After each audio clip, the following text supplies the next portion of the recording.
Google Pixel 7 Ultra. A mega surprising news today as Google may be looking to bring the ultimate value challenge to not only Galaxy S22 series but also the Galaxy Fold 4. The Pixel 7 series may not be what Google wants us to think, officially announced a few months ago where they showcased the Pixel 7 and the 7 Pro, but there could be more stuff coming in that has been kept under the wraps as a big surprise for the October Pixel event. According to this bombshell news coming from digital chat station from China, it seems like Google has two major Pixel devices in works with a company called Foxconn. One of these devices are dubbed as Pixel 7 Ultra and the other one is the Pixel 7 NotePad, aka the Pixel foldable phone. Let's talk about the Pixel 7 Ultra first. What exactly is this new Pixel device out of the blue? According to the source, this particular Pixel device is rocking a ceramic build quality which has higher premiumness and durability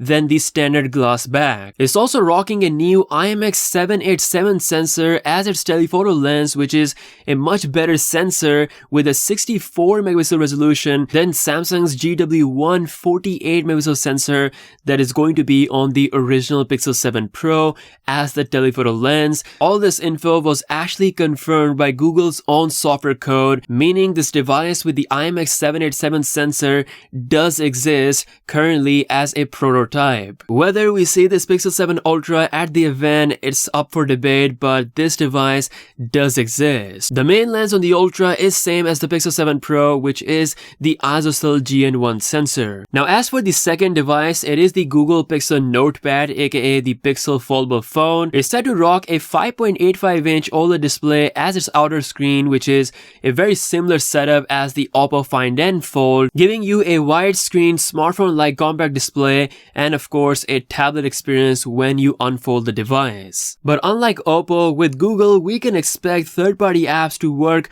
much better on the Pixel NotePad with complete optimization right from the get-go. And as usual, once again the Pixel software code further confirmed the existence of the Pixel NotePad. Google is reportedly using the same camera setup as the Pixel 6a, so it's not gonna get the latest camera from the Pixel 7 series, but it will get the latest Tensor 2 chip. Wow, it seems like Google is indeed working on some crazy secret stuff that we don't know, and it might come out at the October 6th official Pixel event. Google could be looking to beat Samsung and Apple when it comes to its pricing strategy. The Pixel 7 and the 7 Pro are rumored to cost the same as last year's 6 and 6 Pro at $599 and $899, leaving the $1,000 price for the Ultra model and then perhaps $1,300 or $1,400 for the Pixel NotePad. All in all, they're bringing a proper challenge to both Samsung and Apple with these wide range of products. Let me know what you think about this in the comment section below. With that being said, I'll see you guys later. Peace out.